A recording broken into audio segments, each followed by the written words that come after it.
Assalamualaikum warahmatullahi wabarakatuh. Halo semua, perkenalkan nama saya Sandrinda Tuage dengan NIM 811423098. Saya mahasiswa aktif semester 6 jurusan Kesehatan Masyarakat peminatan K3 di Universitas Negeri Gorontalo. Video ini saya buat untuk memenuhi tugas mata kuliah Perundang-undangan K3 dengan dosen pengampu Ibu Ayu Putrining Tias Mahdang, SKMM KKK. Dalam video ini, saya akan menganalisis beberapa kasus kecelakaan kerja dengan melakukan investigasi awal, mengidentifikasi bahaya dan resiko, serta menjelaskan peraturan perundang-undangan K3 yang dilanggar dalam setiap kasus.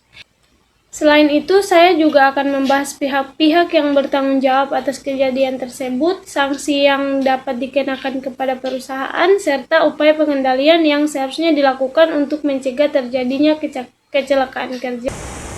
Pada kasus pertama, terjadi ledakan boiler di pabrik kelapa sawit. Berdasarkan hasil investigasi awal, diketahui bahwa tekanan boiler sering melebihi batas normal atau overpressure.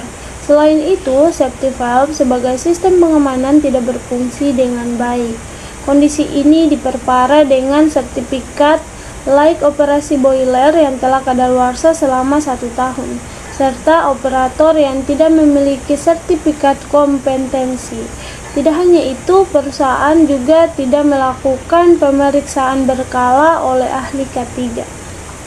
Meskipun kondisi tersebut sudah diketahui, manajemen tetap memaksakan produksi karena target ekspor yang meningkat.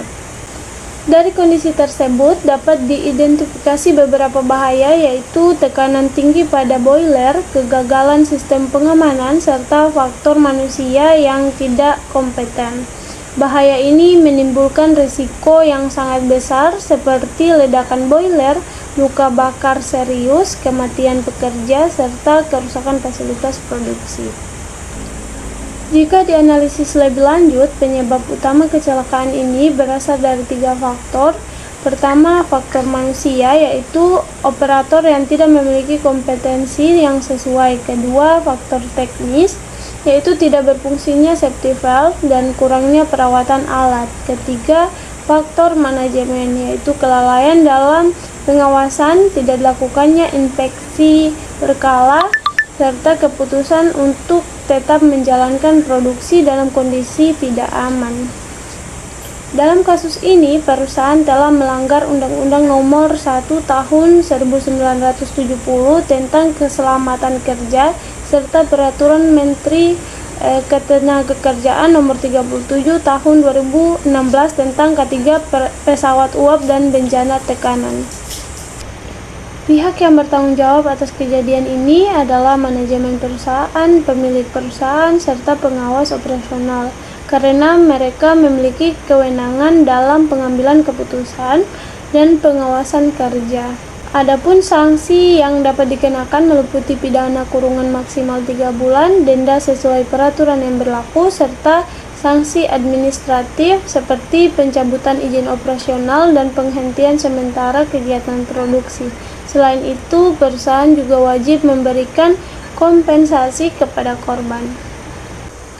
Upaya pengendalian yang seharusnya dilakukan meliputi penghentian penggunaan boiler yang tidak layak, perbaikan safety valve, pemasangan sistem pengamanan tekanan, serta penerapan SOP kerja yang aman. Perusahaan juga wajib melakukan inspeksi berkala, memastikan operator memiliki sertifikasi, serta memberikan pelatihan K3 secara rutin. Penggunaan alat pelindung diri juga harus diterapkan sebagai langkah perlindungan tambahan.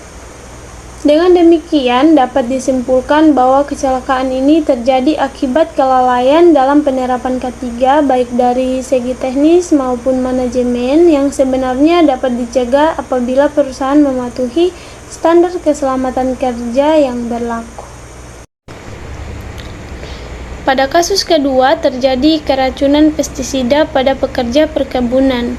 Berdasarkan investigasi awal, diketahui bahwa para pekerja melakukan penyemprotan pestisida hampir setiap hari selama musim panen. Namun, perusahaan tidak menyediakan alat pelindung diri yang lengkap dan pekerja hanya menggunakan masker kain biasa yang tidak sesuai standar. Selain itu, tidak ada pelatihan terkait penggunaan pestisida, tidak tersedia material safety data set atau MSDS, serta penyimpanan pestisida dilakukan secara tidak aman, bahkan berada dekat dengan area makan pekerja. Dari kasus ini dapat diidentifikasi bahwa bahaya utama adalah paparan pestisida berbahaya. Risiko yang ditimbulkan meliputi keracunan akut, gangguan sistem saraf, penyakit akibat kerja, serta penurunan kondisi kesehatan pekerja dalam jangka panjang. Dalam kasus ini, perusahaan telah melanggar Undang-Undang Nomor 1 Tahun 1970 tentang Keselamatan Kerja serta Peraturan Menteri Ketenagakerjaan Nomor 5 Tahun 2018 tentang Keselamatan dan Kesehatan Kerja Lingkungan Kerja. Pihak yang bertanggung jawab adalah perusahaan perkebunan dan supervisor lapangan karena mereka memiliki tanggung jawab dalam penyediaan fasilitas keselamatan kerja serta mengawasi pelaksanaan kerja. Adapun sanksi yang dapat dikenakan meliputi sanksi administratif seperti teguran tertulis, denda, hingga penghentian sementara kegiatan kerja. Selain itu, perusahaan juga dapat diminta untuk memperbaiki sistem manajemen K3 dan memberikan perlindungan yang layak bagi pekerja. Upaya pengendalian yang seharusnya dilakukan meliputi penyediaan alat pelindung diri yang sesuai seperti masker respirator, sarung tangan, dan pakaian pelindung. Selain itu, perusahaan wajib memberikan pelatihan penggunaan pestisida, menyediakan MSDS, serta memastikan penyimpanan bahan kimia dilakukan secara aman dan terpisah dari area aktivitas pekerja. Pengawasan terhadap penggunaan pestisida juga harus ditingkatkan, serta dilakukan pemeriksaan kesehatan secara berkala. Dengan demikian, dapat disimpulkan bahwa kasus ini terjadi akibat kelalaian dalam penerapan K3, terutama dalam pengendalian bahaya bahan kimia yang sebenarnya dapat dicegah melalui penerapan standar keselamatan yang tepat. Pada kasus ketiga, terjadi kecelakaan kerja berupa jatuhnya seseorang pekerja dari ketinggian 15 meter pada proyek konstruksi gedung. Berdasarkan investigasi awal, diketahui bahwa pekerja sedang melakukan pemasangan bekisting tanpa menggunakan alat pelindung diri berupa full body harness. Selain itu, karena kerja juga tidak dilengkapi dengan pengamanan seperti guardrail, pekerja juga tidak mendapatkan pelatihan terkait pekerjaan di ketinggian, serta proyek tidak memiliki rencana keselamatan konstruksi atau RKK. Akibat kejadian tersebut, pekerja mengalami kecelakaan fatal hingga meninggal dunia, dan proyek dihentikan sementara oleh pengawas ketenagakerjaan. Dari kasus ini dapat diidentifikasi bahwa bahaya utama adalah pekerjaan di ketinggian tanpa sistem pengamanan. Risiko yang ditimbulkan meliputi jatuh dari ketinggian, cedera serius, hingga kematian pekerja. Jika dianalisis lebih lanjut, penyebab utama kecelakaan ini berasal dari beberapa faktor. Pertama, faktor manusia, yaitu pekerja yang tidak menggunakan alat pelindung diri. Kedua, faktor lingkungan kerja, yaitu tidak adanya pengamanan seperti guardrail. Ketiga, faktor manajemen, yaitu tidak adanya perencanaan keselamatan kerja serta kurangnya pengawasan terhadap penerapan K3 di lapangan. Dalam kasus ini, perusahaan telah melanggar Undang-Undang Nomor 1 Tahun 1970 tentang Keselamatan Kerja serta Peraturan Menteri Ketenagakerjaan Nomor 9 Tahun 2016 tentang keselamatan dan kesehatan kerja dalam pekerjaan pada ketinggian. Pihak yang bertanggung jawab adalah kontraktor proyek dan manajer proyek karena mereka memiliki tanggung jawab dalam memastikan keselamatan kerja serta menyediakan fasilitas K3 yang memadai. Adapun sanksi yang dapat dikenakan meliputi penghentian sementara proyek, sanksi administratif, serta denda sesuai dengan ketentuan yang berlaku. Upaya pengendalian yang seharusnya dilakukan meliputi penggunaan alat pelindung diri seperti full body harness, pemasangan guardrail di area kerja, serta penyusunan rencana keselamatan konstruksi. Selain itu, perusahaan juga wajib memberikan pelatihan kerja di ketinggian dan melakukan pengawasan secara ketat terhadap pekerja. Dengan demikian, dapat disimpulkan bahwa kecelakaan ini terjadi akibat kurangnya penerapan sistem K3, terutama pada pekerjaan berisiko tinggi seperti kerja di ketinggian, yang sebenarnya dapat dicegah dengan penerapan prosedur keselamatan kerja yang tepat. Pada kasus keempat, terjadi kebakaran di gudang penyimpanan bahan kimia pada sebuah perusahaan manufaktur. Berdasarkan investigasi awal, diketahui bahwa bahan kimia mudah terbakar disimpan tanpa sistem ventilasi yang memadai dan tanpa pemisahan jenis bahan. Selain itu, instalasi listrik di gedung dalam kondisi rusak dan tidak terawat sehingga menimbulkan percikan listrik yang akhirnya memicu kebakaran besar. Akibat kejadian tersebut, beberapa pekerja mengalami luka bakar, gudang mengalami kerusakan parah, serta asap beracun menyebar ke lingkungan sekitar dan membahayakan masyarakat. Dari kasus ini dapat diidentifikasi bahwa bahaya utama adalah bahan kimia mudah terbakar serta sumber api dari instalasi listrik yang tidak aman. Risiko yang ditimbulkan meliputi kebakaran, ledakan, serta paparan asap beracun yang dapat membahayakan keselamatan pekerja dan lingkungan.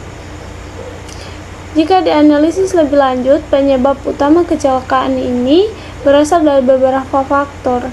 Pertama, faktor teknis, yaitu instalasi listrik yang rusak dan tidak dilakukan perawatan. Kedua, faktor lingkungan kerja, yaitu tidak adanya ventilasi dan sistem penyimpanan bahan kimia yang aman. Ketiga, faktor manajemen, yaitu tidak adanya pelabelan bahan kimia, tidak tersedianya alat pemadam api ringan atau APAR yang sesuai, serta tidak adanya pelatihan tanggap darurat bagi pekerja.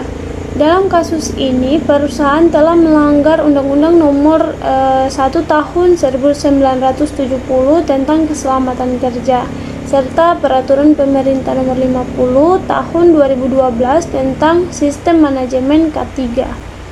Pihak yang bertanggung jawab adalah perusahaan manufaktur dan manajer gudang karena mereka memiliki tanggung jawab dalam pengolahan bahan berbahaya serta penerapan sistem keselamatan kerja. Adapun sanksi yang dapat dikenakan meliputi sanksi administratif berupa denda, penutupan sementara gudang, serta kewajiban untuk memperbaiki sistem keselamatan kerja sesuai dengan standar yang berlaku. Upaya pengendalian yang seharusnya dilakukan meliputi penyediaan sistem ventilasi yang baik, pemisahan dan pelabelan bahan kimia sesuai jenisnya, serta perbaikan instalasi listrik secara berkala. Selain itu, perusahaan juga wajib menyediakan APAR yang sesuai dengan jenis bahan kimia, memberikan pelatihan tanggap darurat kepada pekerja, serta menerapkan sistem manajemen K3 secara menyeluruh. Dengan demikian, dapat disimpulkan bahwa kebakaran ini terjadi akibat kelalaian dalam pengolahan bahan berbahaya dan sistem keselamatan kerja yang sebenarnya dapat dicegah melalui penerapan standar K3 yang tepat. Pada kasus kelima, terjadi paparan debu silika pada pekerja tambang batu yang menyebabkan gangguan kesehatan pernapasan. Berdasarkan investigasi awal, diketahui bahwa aktivitas pengeboran, peledakan, dan proses penghancuran batu menghasilkan debu silika dalam jumlah besar. Namun, perusahaan tidak melakukan pengukuran kadar debu secara berkala dan sistem pengendalian debu seperti penyemprotan air tidak berfungsi dengan baik. Selain itu, pekerja tidak menggunakan alat pelindung pernapasan yang sesuai karena perusahaan hanya menyediakan masker kain biasa. Perusahaan juga tidak memberikan pelatihan terkait bahaya debu silika serta tidak melakukan pemeriksaan kesehatan berkala. Akibat kondisi tersebut, beberapa pekerja mengalami gejala seperti batuk kronis, sesak napas, iritasi mata, dan bahkan terdapat pekerja yang mulai menunjukkan gejala awal penyakit silikosis. Dari kasus ini dapat diidentifikasi bahwa bahaya utama adalah paparan debu silika kristalin di lingkungan kerja. Risiko yang ditimbulkan meliputi gangguan fungsi paru-paru, penyakit silikosis, serta penyakit akibat kerja lainnya yang tidak bersifat kronis. Jika dianalisis lebih lanjut, penyebab utama kejadian ini berasal dari beberapa faktor. Pertama, faktor teknik, yaitu tidak adanya sistem pengendalian debu yang efektif. Kedua, faktor manusia, yaitu pekerja tidak menggunakan alat pelindung diri yang sesuai. Ketiga, faktor manajemen, yaitu tidak adanya pemantauan lingkungan kerja, tidak dilakukannya pemeriksaan kesehatan berkala, serta kurangnya pelatihan ketiga bagi pekerja. Dalam kasus ini, perusahaan telah melanggar Undang-Undang Nomor 1 Tahun 1970 tentang Keselamatan Kerja serta Peraturan Menteri Ketenagakerjaan Nomor 5 Tahun 2018 tentang Keselamatan dan Kesehatan Kerja lingkungan kerja. Pihak yang bertanggung jawab adalah perusahaan tambang dan manajer operasional karena mereka memiliki kewenangan dalam mengelola lingkungan kerja dan menjamin keselamatan pekerja. Adapun sanksi yang dapat dikenakan meliputi biaya administratif seperti denda, penghentian sementara operasi, serta kewajiban untuk memperbaiki sistem pengolahan K3 di perusahaan. Upaya pengendalian yang seharusnya dilakukan meliputi penerapan sistem pengendalian debu seperti dust suppression system menggunakan alat pelindung pernapasan serta respirator, serta pemantauan kualitas udara secara berkala. Selain itu, perusahaan juga wajib melakukan pemeriksaan kesehatan secara rutin, memberikan pelatihan ketiga, serta menerapkan program pemantauan lingkungan kerja secara berkelanjutan. Dengan demikian, dapat disimpulkan bahwa kasus ini terjadi akibat kurangnya pengendalian terhadap bahaya lingkungan kerja, khususnya paparan debu silika yang sebenarnya dapat dicegah melalui penerapan sistem K3 yang baik. Pada kasus ke-6, terjadi kecelakaan kerja yang melibatkan forklift di sebuah gudang logistik. Berdasarkan investigasi awal, diketahui bahwa aktivitas gudang sedang dalam kondisi padat, namun tidak terdapat pemisahan yang jelas antara jalur forklift dan jalur pejalan kaki. Selain itu, operator forklift mengoperasikan kendaraan dengan muatan yang tinggi sehingga membatasi pandangan ke depan. Pada saat melewati tikungan, operator tidak membunyikan klakson sehingga tidak menyadari keberadaan pekerja lain di jalur yang sama. Akibatnya, forklift menabrak pekerja dan menyebabkan cedera serta kerusakan barang. Pada kasus ke-6, terjadi kecelakaan kerja yang melibatkan forklift di sebuah gudang logistik. Berdasarkan investigasi awal, diketahui bahwa aktivitas gudang sedang dalam kondisi padat, namun tidak terdapat pemisahan yang jelas antara jalur forklift dan jalur pejalan kaki. Selain itu, operator forklift mengoperasikan kendaraan dengan muatan yang tinggi sehingga membatasi pandangan ke depan. Pada saat melewati tikungan, operator tidak membunyikan klakson sehingga tidak menyadari keberadaan pekerja lain di jalur yang sama. Akibatnya, forklift menabrak pekerja dan menyebabkan cedera serta kerusakan barang. Dari kasus ini dapat diidentifikasi bahwa bahaya utama adalah pergerakan forklift di area kerja yang tidak terkontrol. Risiko yang ditimbulkan meliputi tertabrak alat berat, cedera fisik pada pekerja, serta kerusakan material. Jika dianalisis lebih lanjut, penyebab utama kecelakaan ini berasal dari beberapa faktor. Pertama, faktor manusia, yaitu kurangnya kewaspadaan operator dalam mengoperasikan forklift. Kedua, faktor lingkungan kerja, yaitu tidak adanya pemisahan jalur antara forklift dan pejalan kaki. Ketiga, faktor manajemen, yaitu kurangnya pengawasan serta tidak adanya sistem keselamatan yang memadai di area gudang. Dalam kasus ini, perusahaan telah melanggar Undang-Undang Nomor 1 Tahun 1970 tentang Keselamatan Kerja serta Peraturan Menteri Ketenagakerjaan Nomor 5 Tahun 2018 tentang Keselamatan dan Kesehatan Kerja, Lingkungan Kerja. Pihak yang bertanggung jawab adalah perusahaan logistik dan supervisor gudang karena mereka memiliki tanggung jawab dalam mengatur sistem kerja yang aman serta mengawasi aktivitas operasional. Adapun sanksi yang dapat dikenakan meliputi sanksi administratif seperti teguran, denda, serta kewajiban untuk memperbaiki sistem keselamatan kerja di gudang. Pada kasus ketujuh, terjadi kecelakaan kerja berupa sengatan listrik yang dialami oleh seorang teknisi saat melakukan perbaikan panel listrik di sebuah pabrik. Berdasarkan investigasi awal, diketahui bahwa teknisi melakukan pekerjaan perbaikan tanpa melakukan prosedur pemutusan aliran listrik secara menyeluruh.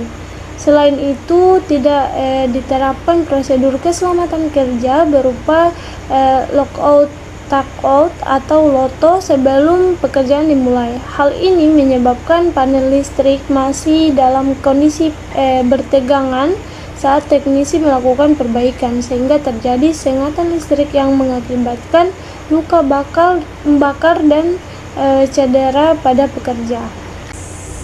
Dari kasus ini dapat diidentifikasi bahwa bahaya utama adalah adanya tegangan listrik aktif pada panel yang sedang diperbaiki.